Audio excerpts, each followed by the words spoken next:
So thank you very much for inviting me. I'm very happy to come to Marseille and meet many of you. So I presented here a few years ago, but it was online. So I'm very happy to come in person today. And so today we present a joint work with Damiano Argan, who is a postdoc at Luiss Institute in Italy. He's on the job market this year. And with Robert Garibobo, who is professor in Paris. So in this paper, we study the wage dynamics in early careers. And I apologize, but like in the 80s, we will study only dynamic of young men for now. So I'm very sorry about that. We need to in the model we use, we need to separate equation and model for men and women. And so in this paper, for now, we study men, but hopefully later we also study wage dynamics in early career of young women. So we will study the wage dynamic of French workers, and our focus here is to try to look at the returns of diploma and education. So a motivation for this paper is that, like in many developed countries in the world, we've seen a strong increase in the enrollment of in university and colleges, and in France, particularly in the last 3 decades. And in parallel, we also observe a flattening in the wage dynamics of young students. And so it's been documented, and we also document it here, is that we observe a decline over time in the real wages of graduating students 5 or 7 years after graduation. And so a natural question is that, is there a devaluation of diplomas in France? Is there a change in selectivity, or is it because there is a more adverse condition in the labor market? So we want to look at the selection effect in particular in this paper. So of course it's an important but difficult question to address because returns to education has been a very tough question in economics for a long time, and there are several methods to address it. So here we look in particular at the selection mechanism. So there are several factors to consider to look at what could explain this devaluation of diplomas in France? This decrease in real wages of graduating students. Is it because of less selectivity? As the increase in the enrollment is strong? Is it because new enrolled students benefit less from higher education? They are less able than before. Is it because there is a change in returns to education and experience because there are more competition between skilled workers? So this is related to the race between education and technology. As there are more and more students who get a diploma, they are competing between each other, and then wages decrease. Or is it because in recent years we also saw a different crisis with a more difficult labor market environment? So in this paper, we mostly focus on selection, and in fact, we will show that it appears that at least for university students and students who are enrolled in masters, we don't see a decrease in selection. So we want to rule out the fact that people are less selected in university, particularly for master's degrees, than before. Yes. A general question. You're keeping women out, but yes. Part of the explanation yes. has to do with competition. This would be an issue because you're ignoring a part of the market. So here, this also happens for. So this is something we observe also for men and women, for both. Sure, but my question is more if it has to do with a faster increase in supply than in demand. Yeah. Isn't leaving women out of the picture a problem, if that's what you're trying to measure? So maybe. But here, as we are looking at selection, we will show that there is no change in selection, at least for men. But you're right that maybe we could look at that for women too. Yes. There is maybe another explanation that the quality of education is come down. Yeah, also, so this could lead to also a change in return to education that could be either because of competition and also because quality, because yes, the rate of, the enrollment rate has been expanded much more than the expenses related to public education and to university. So it could be also part of the explanation. You're right. So in this paper, we document evolution of early trajectories of young workers across cohorts. And we propose to estimate education and experience returns by education level by taking into account unobserved heterogeneity and endogeneity of effective experience. And we want to estimate average treatment effects for each level of education and examine the change in selection. So what we use data that are produced, I think, in Marseille by CEREC, the Centre d'études de recherche sur les qualifications. We use the enquête generation. Enquête generation, we study 3 longitudinal panels that start in 1998, 2004, 2010. And for each panel survey, we follow a sample of workers who leave education the year at the start of the survey. So they leave education at different degrees. Some leave education just without any diploma. Some leave with just a high school degree, and some others leave with a PhD or with a master's degree. So we just follow them at the start of the year they leave school, and we follow them during 7 years, where we collect information on their labor market employment after 3 years, 5 years, and 7 years. And we have a very rich data where we observe labor market experience, employment and non-employment spells, also retrospective information. The working time, how much they work, full-time, part-time, but also if they work part-time, do they work 20% of the time, 30% or 80%, and firm characteristics. We also observe monthly net nominal wages at the beginning and end of each employment spell. And we have several information of the family background characteristics. And we have a very fine description of degrees and certificates. So a first motivation is a paper written by Argan and Garrigbobo in 2021, where they show this decrease in the returns of diploma. And so here they show that 5 years after leaving school, the average real wage has decreased, particularly for educated individuals. So here you see that the wages are real wages, are deflated by the CPI index, and so they are expressed in nominal wages of in 2013 euros. Sorry. And so here we observe that for those who have a high school diploma, we observe a small increase, mostly due to, in fact, increase of the minimum wage over this period that keeps the wage level high. But we observe strong decrease, a strong 10% decrease for those who have a master's of 2 years, or those who have more than a master, or even those who have a PhD, and also decrease for those who graduate from business school and engineer school. And so this is what we observe, this flattening of wage dynamics that we also observe 7 years after. Now, if we look at the wage trajectories after leaving school across cohorts, we separate our students in 3 groups: those who have high school or less, those who have some college education, and those who have a college degree and get a diploma from Grande École. Here you have the year, so the months at which they leave education, and we follow them over 7 years. And so you have the number of months after they leave education, and you have the monthly wage on the y-axis.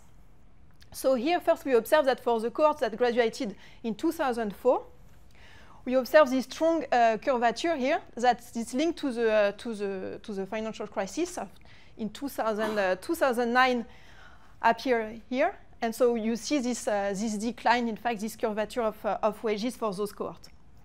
For the course for 1998 and 2010, we don't see this curvature, but what we see is that for those who have a college diploma, we see that they 5 or 7 years after, they have we observe this decrease in the real wage they get. Even if they start slightly above the 1998 cohort, the growth rate is lower in the more recent cohort than in the previous one.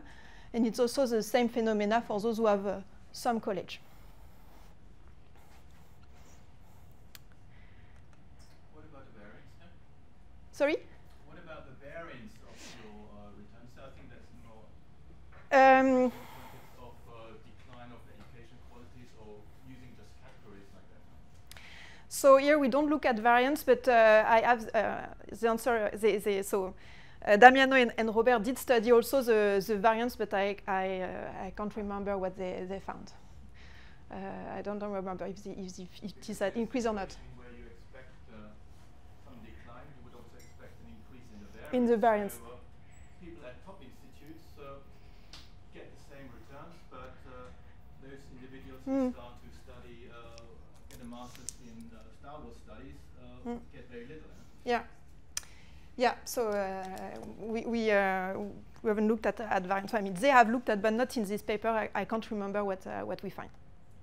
Yes? Do you have information on the number of hours worked or the length of the month? You talk about monthly wages. Yes. But if let's say the amount of work done during a month has gone down a little bit on the period? No, so sorry. So here. Is this the hourly wage rate? No, so it's monthly wage, but only for full-time. So here it's for full-time workers. Right, but the definition of full-time may have changed a bit during the period. No, I mean, I think it's. So it's just a matter of estimating the remuneration of one unit of time. It may be difficult to get the data though. Yeah, no. So data is quite precise on that. I think 1 month corresponds to 120 or 140 hours of work, and I think we limit all these are made only on full-time workers.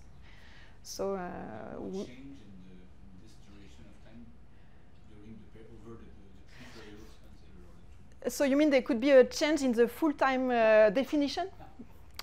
Yeah, we should check that. Or people working full-time will work more than the legal hours defined in a full-time contract. All kind of things. Over time, or okay, for sure we have the data on this, but we have not looked precisely. What we observed, but it's what we looked at. It's accumulation of experience, and I will show that in a minute. Is that the careers are much more interrupted in the recent cohort, and so they accumulate less experience over the 7 years that we observe. So in the meantime, we observe this democratization of higher education. So here you have this data, so it's not totally translated in English. It's come from Enquête Formation et Qualification Professionnelle. So here you have the distribution of the age range 25-45 years old in France for a survey collected in 1993, 2003, and 2014 and 15. And what you see is that over time, among this age range, so it's 25 to 45 years old, you see this big increase in university degrees, much more license, so bachelor, and much more masters. In fact, the master's degrees has been multiplied by almost 3 over this period. And so here you have also the number of diploma delivered from 1990 to 2017. And you see this very big increase in the number of masters given in particular, but also bachelor, and also those who come from business and engineering school. And in fact, the number of business school has increased a lot also during this period. And this data is only for men? No, this is for everyone. This is for everyone. Also, again, for everyone here, the unemployment dynamic across these cohorts. So this is a brief document coming from CEREC. You see the unemployment rate So here it's months at which individuals leave school, and then 3 years later, 5 years later, and 7 years later. You see the unemployment rate is very high at the beginning because it takes time to find a job. Then it decreases rapidly and then stabilize over 7 years. But here you see that the 3 cohorts didn't have the same pace of decrease in unemployment. In particular, those who graduated or who leave school in 2010 have more difficulties to find job at the beginning. There is this crisis in 2012, and it decreased after. For those who graduated in 2004, you see that they again find this increase in unemployment rate around 2008. So different also labor market dynamic. And in fact, here we can compute the experience accumulation over time using our data. So here it's only for men. Here what we do is that we look at years after you leave school, and we compute the experience each month. When you work full-time during a month, experience increased by 1. When you work part-time at 50%, experience increased by 0.5. If you work 1 month at 20%, experience increased by 0.2. And so we can compute the accumulation of experience over time. And here you see the 3 cohorts, 1998, 2004 in red, and 2010 in blue. And what you see is for the 2010 cohort, for those who had no diploma, you see that accumulation of experience is much lower for the 2010 cohorts. Similar in high school, we also observe slightly a decrease for those who have a master's. So we observe a small decrease also in accumulation of experience, but no difference at all between the 3 cohorts for those who get a diploma from Grandes Écoles. So they did not suffer at all from the changing adverse labor market. But for those who have the master, we have this small disparity here. So now the idea is to have a model that allows to take into account the changes in accumulation of experience over time, and to model wage dynamics. And we want to look at an observed heterogeneity. So to do that, we need to measure returns to schooling and experience, and we will use the causal framework of Rubin. So I'm sure many of you know it already, but let me do a very small recap. So if we want to evaluate the effect of education on wages, what the ideal framework is that we denote Y the wage and H a dummy that indicates superior education. And we assume that each individual has 2 potential outcomes. Y1I, that is the outcome or the wage associated with individual I if she acquires education, and Y0I associated with individual I if she does not acquire education. And of course, the causal effect of education for individual I is just the difference between the 2. So the difference between the 2 potential outcomes. But of course, we know that we only observe one of them. If we observe one, the other is a counterfactual that we never observe.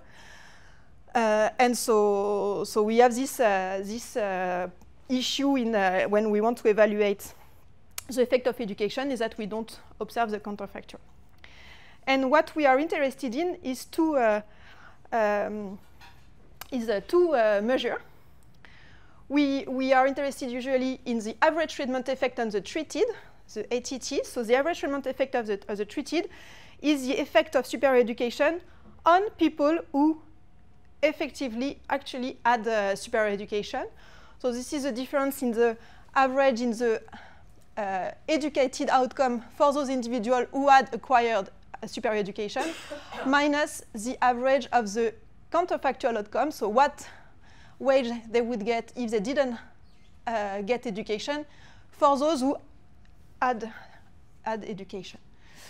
And so this is the average treatment effect on the treated that we disentangle from the average treatment effect, where the average treatment effect is really the average outcome for when you have education minus the average outcome when you don't have education, measured over the whole population and not only those who effectively had education. And so a measure of selection into education can be given by the difference between the two, the delta. When delta is positive, if delta is positive, it means that the effect of education on those who have actually had education is superior to the effect of education on the whole population. So that means that individuals who benefit the most from education select themselves into education. And so we have a positive selection into this education. Whereas this delta is 0, it means there is no selection at all. And when delta is negative, it means negative selection. And so those who do not benefit the most from education do select the most in education. Again, something we know very well is that a naive comparison of educated and non-educated individual would be biased. If we compare just the one who, the wage of people educated and the wage of people who are not educated, we are estimating the average treatment effect of the treated plus a bias that comes from the fact that people who get education are different from people who do not get education. And so even in the absence of education, they would probably have a better outcome here than those who don't get education. And so this is the very big issue when you want to evaluate education effect. There are many econometric problems associated with standard evaluation. And it is the same when you want to estimate return to experience, because experience is also endogenous. The fact that you work on the market full-time, month by month, it also depends on many unobservables. So several methods have been used. So either natural experiments, and several Nobel Prize got the Nobel for this. So Card, Kruger, and Gris-Timbens and others look at natural experiment to try to evaluate the effect of education. And there are also another methodology that is more structural, and that is a modeling of joint observed outcome and education. That is, when you model jointly the wages and the selection into education. So here we will do the second method. We want to model jointly endogeneity of experience, selection into education, and wage dynamics. And so what we do is that we will model unobserved heterogeneity as a finite mixture of distribution, each point in the mixture being a latent, unobservable type of individual. So we will, in addition to education, we will group, in fact, students into several types of individuals that take to explain their selection into education, but also their wage dynamics over time.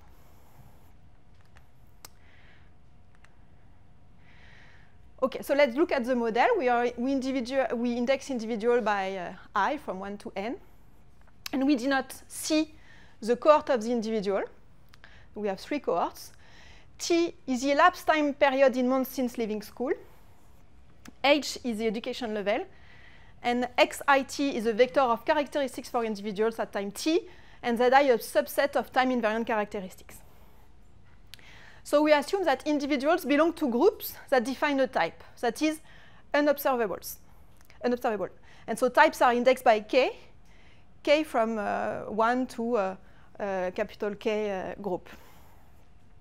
We observe WIT, that is the log wage of individual I at time t, and we observe the employment rate of individual at time t.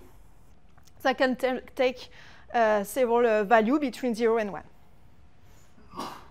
We compute the effective experience of the worker each month by adding the employment rate of this individual each month. So xit, that is the effective experience of the worker, is the sum of this employment rate each month until the last month observed. So you're discretizing the employment rate? So yeah, in fact, this is what we observe in the data. The employment rate is discretized, but this is also how people indicate how much they work. If they are part-time, they indicate which kind of part-time. it can be 0 for those who do not work.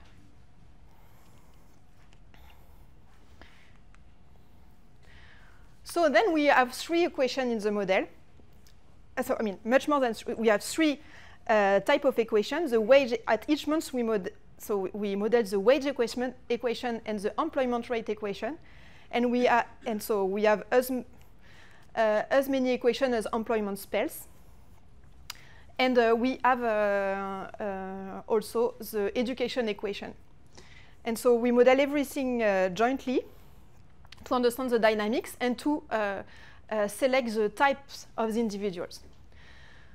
So the wage equation for an individual I of type K at period T is simply equal to so a constant that depends on the type, a constant that depends on the cohort and the type, a function of effective experience with a coefficient that can also vary with cohort, education, and type, a constant for each type, education level, and cohort, and then a varying characteristics where the impact of characteristics depend also on the type, and a measurement error that follows normal distribution where the variance also depends on the type.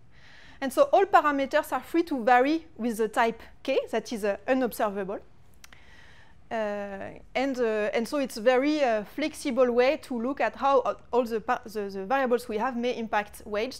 So we have education, cohort, effective experience, and also we have the unemployment rate, current unemployment rate, the father profession, and urban area.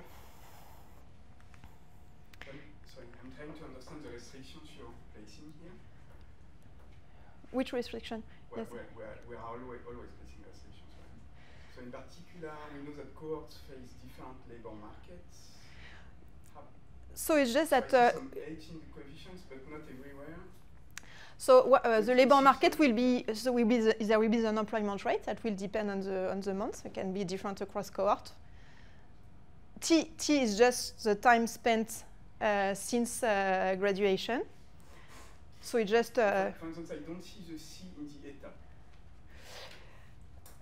no. So here we don't. We assume that the effect of father profession and urban area is the same. So this is a restriction is the same across cohorts.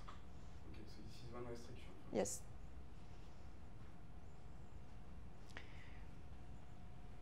We also, in fact, we also do everyone pulled. We also pulled the 3 cohorts together, and we also do one cohort by cohort to see result was changing a lot. It was not changing a lot, but this could be a yes. So maybe another clarification question. So the type is unknown, but the number of types as well. Yeah. So you infer the number of types by No, which how many different distributions you can have in the data.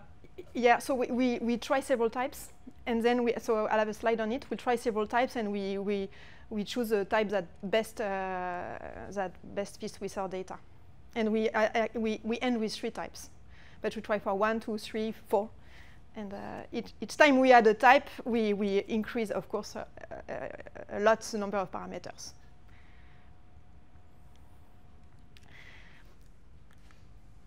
Then the employment equation. So the employment level EIT is modeled at each date with an order probit model, because we have this discretization of employment share.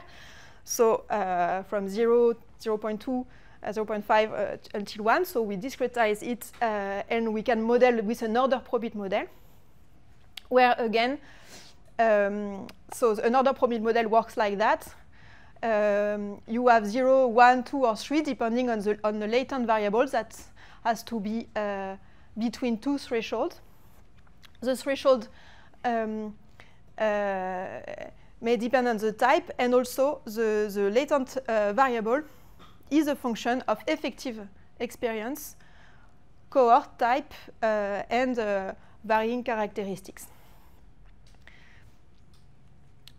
And how important is working time for men?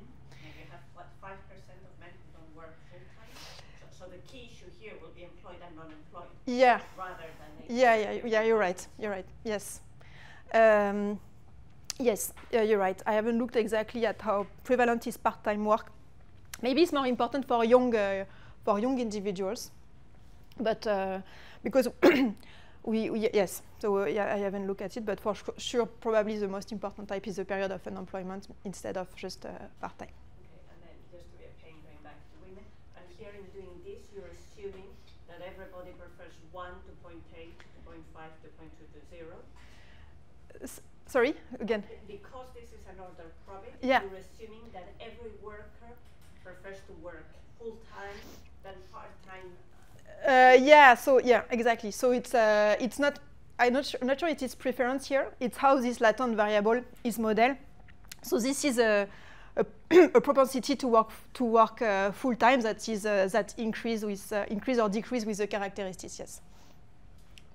And we know that wouldn't be suitable for women. Is it suitable for young workers? I mean, I may be working as a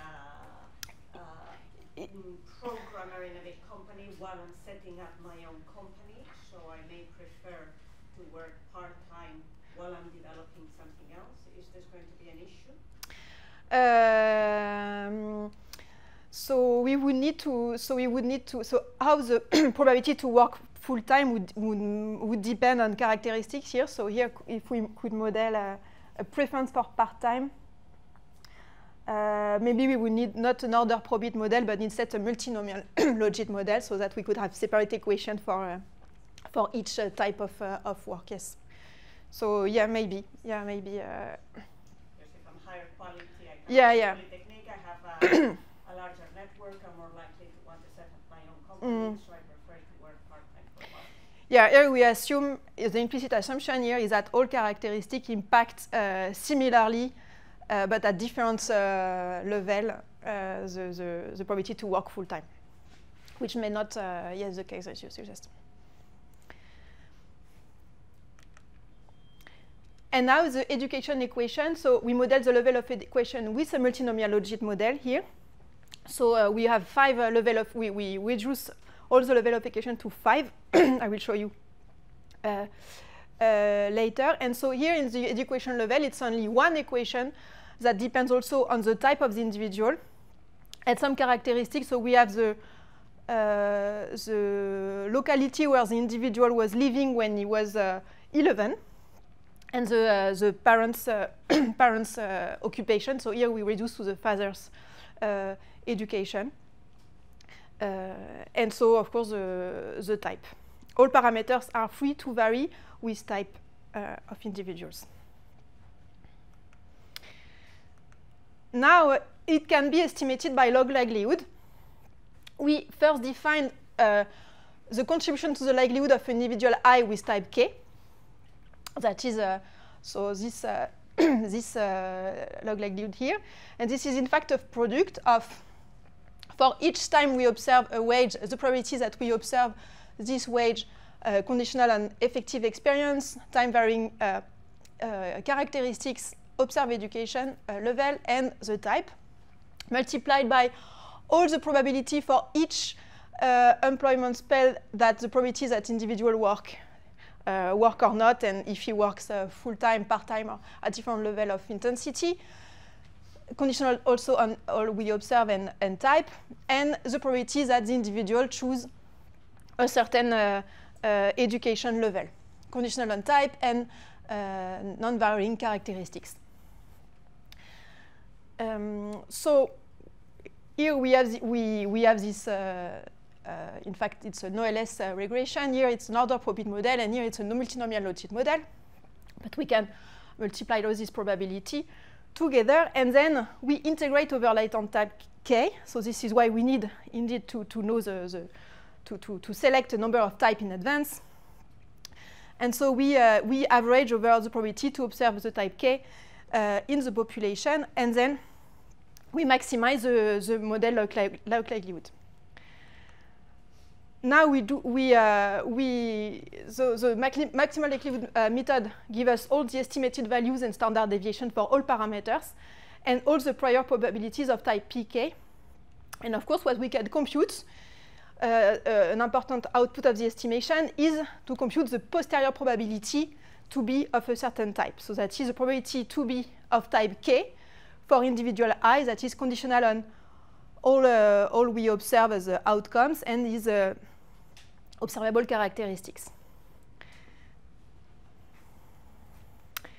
And so when we have this, we can compute many things when we have this probability to be of a certain type, and we will use it to estimate the average treatment effect for each education level. So first, we define the average treatment effect conditional on a certain education. So the average treatment effect of a certain education level H for each type K at a certain period T, as the expectation of the outcome for individual H knowing it is of type K minus the outcome of the individual level if didn't have this education level for a certain type K. So we set our reference to 0, so we compare each time of average treatment effect of having a certain degree to having no degree at all. And then the average treatment effect is just the integration over over the distribution of the type K in the data. Now, how do we compute this expression? And also, so this expression is just the average of all outcome observed for individual I who are of education degree H multiplied by the probability to be of a certain type divided by the sum of this probability. So here, only using the posterior probability of being a certain type, we can compute the average treatment effect here. The sum should not be equal to 1. Not because we sum over for a certain education level, so not all individual I of a certain. And now to compute the average treatment effect, we need first to assume, and this is something important, we assume that the types means a lot. In fact, it addresses all the unobserved heterogeneity, so that the expected outcome for individual of type K when he has the diploma H, even if he had in fact the diploma H prime, is the same as the average expected outcome for the individual of type K with a diploma H. Okay, so we assume that if we observe the type, we observe all unobserved heterogeneity, and so we have this equality of expectation of outcome. So, I'm not sure I got that one. Yeah. Even if I'm of a certain type, if I got additional education, it will affect my outcome. The expectation, I would expect that. Yes, but we know how to compute this outcome, because we know conditional on top K we can compute outcome for any diploma of education. What we assume is that they have not different unobservable, because K is a kind of is a good indication of an observable heterogeneity, in fact, of all that is unobservable. So we assume that conditional on K, we can compute the average outcome for each level of education. Yes? So the types, they... No? The types, they allow us to see the unobserved heterogeneity in the sample. Is it possible to infer ex post, or to know some observables that could have been, that could correspond to the unobserved heterogeneity? So by construction, as in our equation, we have some observables and the type. The type should be constricting so that it explains all that is not already explained by the observables, so it should be orthogonal to that. And this is something we check. We try to explain the type by observables, and we cannot very well. So there are some correlation. We show that good types, I will show you in a minute, are mostly correlated to not having repeated the grade, for instance, things like that. But we cannot really explain the type with observable in the data. this is reassuring because we want to find another something that is unobservable and that is not correlated with what we observe already. So something like another dimension of abilities that is not correlated to anything we observe in the data. And so here, this is important. So this is the fact that if we observe the type, it doesn't matter if the individual has graded from H or H prime, we are able to compute his average outcome for a certain level. And that without controlling for any ability measures. Yes. It's a little hard to. So this is something we could do. We have some. So yeah, here we don't use ability measure. We just have wage dynamics, diploma, employment probability, and so. Many repeated observation of individuals. And so we try to have this unobservability just in those types that could explain rapid growth in wage, full-time employment probability each month. Everything is explained by this type that is unobservable. And that should reflect test score or ability, or I don't know, even if it's not state score, a certain way to be well in life, even if you are not at school, something like that. For instance, you have to assume, for instance, that my ability interacted with my professional experience has no effect on my dynamic. Because yeah, it is because the K here, that is an observability, is part of each equation. So it implies your wage dynamics every time, and also your employment probability at each period. So it really impacts your effective experience, so your accumulation of experience. It's just that it's inobservable. But what we could do is that we have some information on grade for the 2010 cohort. I think we have mention bien ou très bien au back. We could look at if we get something like that. We could test. Yes. Strange question, but is your cohort indicator not also a choice variable? The underlying reasoning here is that any job ladder model suggests that you don't want to enter the labor market when it's a recession. So we know that quite a lot of people extend their education because they don't want to be penalized in their careers. No, that's true. So in that case, your cohort is actually you measure as you enter the labor market having completed your education given these choices. So yeah. It is actually a choice. No, that's true. That's true. There must be some manipulation on the date at which you leave school, and it may depend on recession. Yeah. So here we don't take it into account. But then this messes up your measurement. So yeah. I don't know if we could see that, how people delay the way they leave school. But yeah, that's a good point. That's a good point. What? Because it's again a counterfactual. Yeah. Yeah. No, you're right. Yeah. Well, probably delay. Yeah, it's a good point.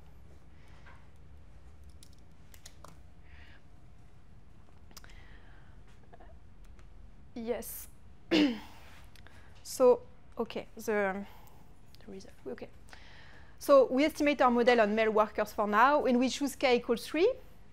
So we first present the types we observe and the empirical constants, but as I said, we cannot explain that by what we observe in the data, but we can look at how they impact wages dynamics and effective experience. And then we present experience and education returns, and we can compute average treatment effect and average treatment effect on the treated to look at selection and simulate counterfactuals. So first, we choose 3. 3 was the best number to explain the data. We have 3 types.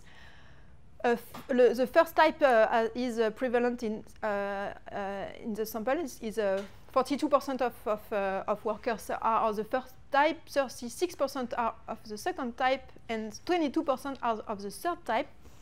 And we will show that here they are ordered hierarchically. We saw that the third type has better wage dynamics and better so better wages and better return to experience. Whereas the first type is the worst. They have lower return to experience and lower return to education too. Here we look at the distribution by cohort and education level. So here you have, for instance, for those who have less than high school degree, 43% of them are type 1, 25% of them are type 3. And you see a kind of polarization over time. In the 2010 cohort, we see that 52% of students with no diploma or with high school education are first type, whereas only 16 and 21% are of third type. Whereas we observe that among masters or business school and engineer school, we observe something more uniform, and also a prevalence of type 2 for business and for a master's degree. So what we observe roughly is that there are more type 1 and 2 among short formation, some college or less, more type 2 and 3 among university graduates, but we have also a distribution of types more uniform among school graduates. But we see that in every level of education, we observe the 3 types. So these are not at all perfectly correlated with education. We have type 3 in people who have no education, and type 1 among people who have high education. Do you have a clue why in the last cohort, in the business engineering school, type 1 is so prevalent? What? You see that? Yeah. This number? Yes. So what we'll see is that this is one of our findings. It seems that selection has decreased among business school and engineering school over time. This could explain this. We see that types are very very discriminant. That is, here the distribution of posterior probability among of workers, and we see that we can really say if they are type 1, 2, or 3. There are very few people in the middle. So the model really helped discriminating between the 3 kind of type. Now this is how we try many different selection criteria for the number of types. So we try 1, 2, 3, and 4 types, and we perform several exercises. So you see first the number of parameters here increasing rapidly with the number of types. So we compute the log likelihood, the difference between log likelihood with k type and log likelihood with only 1 type. We do the adjusted R-square of the wage regression, the different criterion I, C, B, I, C. We have also index of concentration of type to see how much the posterior probability was discriminating or not. Measure of entropy.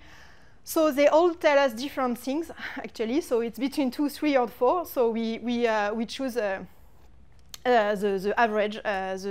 We chose 3 types here. Yeah, so why did you choose 3? Because we have an arbitrage between the number of parameters that's exploding and also how the model is best. And so what we see is that those indicators tell us to choose 2 types, because if you add a lot of types, it becomes very difficult for the model to say that this person is it belongs to one certain type. So at some point you have no clear distinct pattern. So for this kind of indicators, they prefer the less number of type.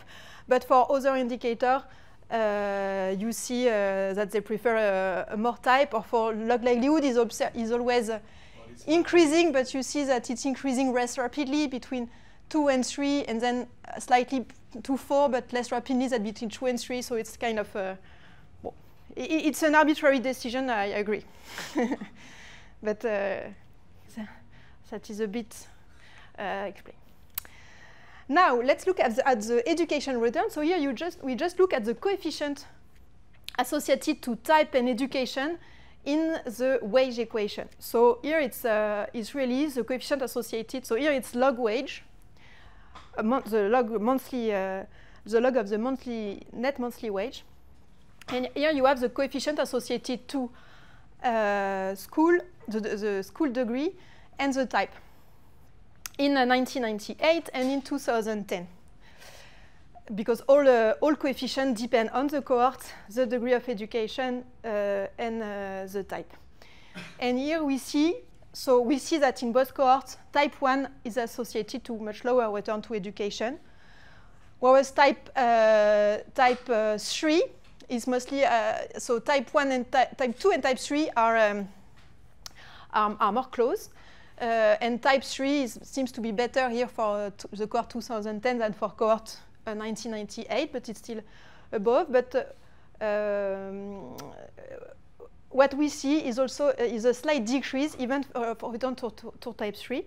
So we will focus on the master degree because here it's a focus we choose to make. And here we see that for the return to master, that is return to master just after graduating, not before and after having work, but just at year 0, we see a strong decrease of the return to master for type 1, also a decrease for type 2, but an increase for type 3, and stabilization between cohort 2004 and 2010. So here we observe, in fact, different conclusions depending on the type of individual, a different impact of the master depending on the type of individual we consider. Now, if we look at the return to experience, so it's a return to experience. Again, it's a coefficient associated to the wage equation on the monthly net nominal wage, log of the monthly net nominal wage. And what we see, it's again a dominant type 3. We see that the type 3 really has stronger returns of education. And now, type 1 and type 2 are closer here. And we see a decrease in return to experience between the two cohorts that we observe. And again, if we focus on the master degree, here we see that it has decreased for type 3 and 2, and that it's roughly the same for type 1. And you have some individuals for whom more education reduces earnings. If I read correctly, you're correct. So where do you see that? Type 3 going from college to masters. Type 3 for going to yes. And from yeah. So they are close. In fact, they're not significantly different, but here this is something we see. Yes. So it's return to experience.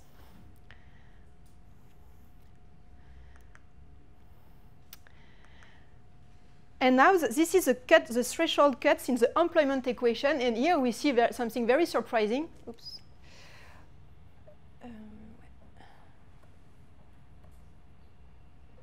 We see a very particular type 2 with respect to the order probit equation.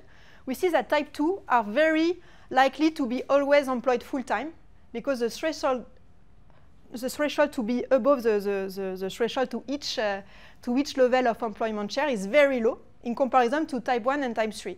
So here we believe the type has selected some people who are always employed full-time, so probably in firms or in jobs that are very, very stable. Whereas for type 1 and type 3, we observe this much increasing cutoff threshold to be employed part-time until full-time. And so this is something we checked afterwards, looking at our data, where are our type 2, and type 2 are more likely to be in the public sector, for instance, and in large firms. So I already said a bit of that, but by construction, types are supposed to be orthogonal to observables. And so we try to check, are they correlated with omitted pre-market variables? Can we observe the determinant of types? So what we do is an elastic net method that is a kind of a lasso of ridge method. So it's a way to do a regression of many, many variables. All the variables we have in the data, the locality at a very precise level, the father education, mother education, probability to, have they repeated the grade or not? Many different variables we have on the pre-market background of the workers, and we have very poor prediction results. So we cannot explain the types with all these pre-market variables we have in the data. However, when we find some significative variables, it was always Like for instance, type 1 was correlated with individuals who had repeated a grade during their education, or with mothers who were not employed, who factors were usually correlated with poorer family backgrounds. But they cannot, so even if it was significant, they cannot explain really the type. So what we find is that type 1 has smaller return to experience and smaller return to education than other types. Type 2 has a median position in terms of return to education between type 1 and type 3, closer to type 3. But it has also a median position in terms of return to experience closer to type 2. And type 2 is closer to type 1. And type 2 is strongly characterized by a high employment rate. And then type 3 is clearly the top type in the sense that those individuals are strongly characterized by higher return to experience and also have the highest return to degree, but they have much smaller employment rates than type 2. And none of these types are predicted by observable control variables. So now, using this posterior probability of being in a type, we can compute, as I showed you, the average treatment effect and average treatment effect on the treated. So it's the average treatment effect of having a certain diploma with respect to having no diploma at all. And so we see a very strong growing gradient with respect to level. You see that the higher the education level and the higher the average treatment effect. Same for the average treatment effect on the treated.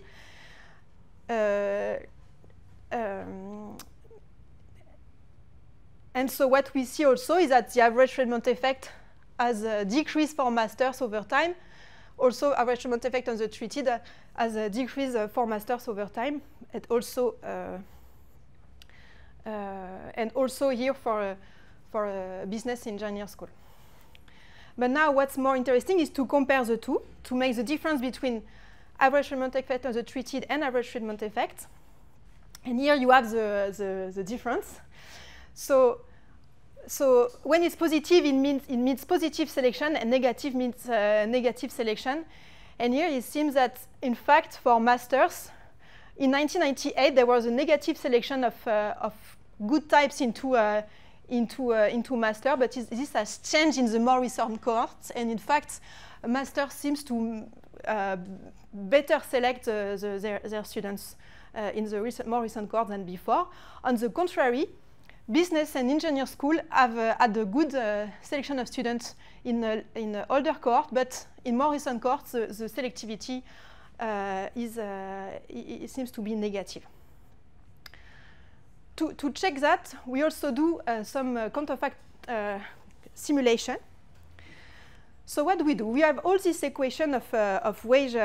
We have all this wage equation with all these parameters. Now what we do is that we will simulate.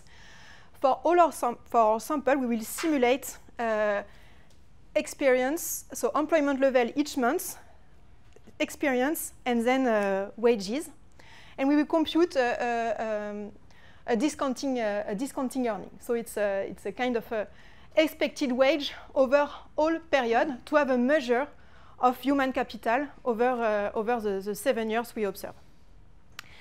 And we do that first using the distribution of types in the population, and then we do that by changing the distribution of types in each education group. So we will assume that what would happen if the type 1, type 2, and type 3 were distributed identically in each education group. What would be the resulting human capital measure, discounting human capital measure over the 7 years. And so so this is the current human capital measure we can compute. The counterfactual if types were uniformly distributed within each group of education, and then you have the difference actual minus counterfactual.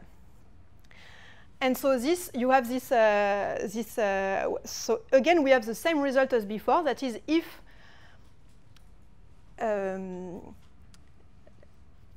actually, so I can't remember the direction, but if you have this actual minus counterfactual positive, it means that you have a positive selection of good students in your education group.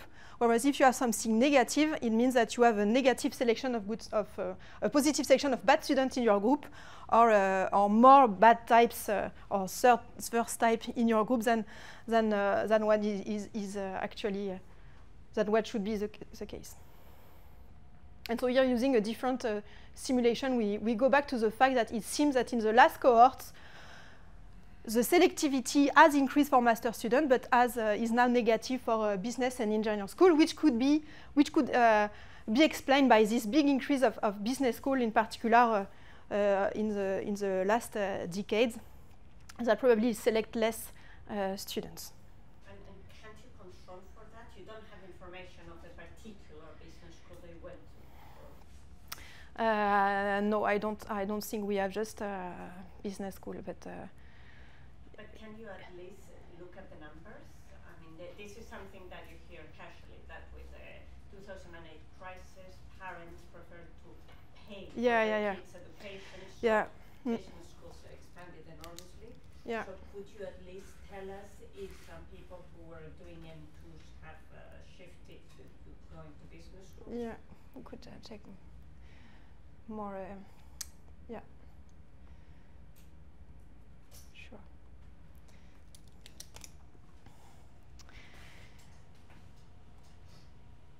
Okay, so finally, this is something we try to do now because, of course, for now, there is no firms in our model, never, but of course, some firms may be better to match with, to have more dynamic. Some firms are impacting the wage dynamics of workers. And so to model it in our data, we had an idea, but we are currently working on it. So the idea is that as firms have an impact on wage dynamic, has the match between workers and companies change over time? Can it explain some of the devaluation of diplomas? So what we do is that we have a small variant of our model. We add an equation, in fact. We first classify firms into 4 classes that are related to their effect of on wage. So what we do is that we do a wage regression on many characteristics of the worker and many characteristics of the firm. And then we use the predicted effect of the characteristics of the firm to categorize firms into 4 groups, where the first group has almost no impact on wage, but the fourth group has a very positive and strong impact on wages.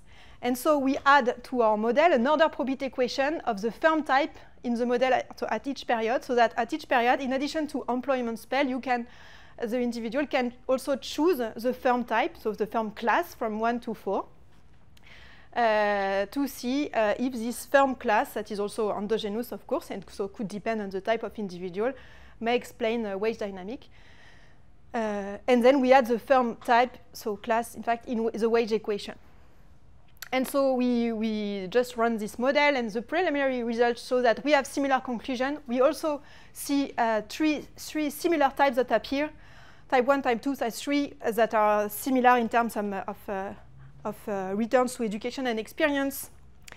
And what we see is that the type 3, that is our top type, has also very high returns for matching with better firms at type 1 and 2. And we also saw that the type 2 in the 1998 cohort. So type 2 is mostly, in fact, even if they have not the best return, they are mostly working in these better firms. So very high firms with good wage dynamic, but they do benefit less than type 3 for these good firms. And in fact, the returns were very high in 1998 and seems to have decreased in 2010 cohort. So this also may explain a decrease of the flattening of wages for this type in particular, that they benefit less from good type as they did in 1988. But so we are still looking into it. Okay, so this is time to conclude. So what we do, we document the evolution of early trajectories of young workers across cohorts. We want to estimate education and experience returns by education level, by taking into account unobserved heterogeneity and endogeneity of effective experience. And we rule out the decrease in selection of individuals into master. So with our data here. Thank you.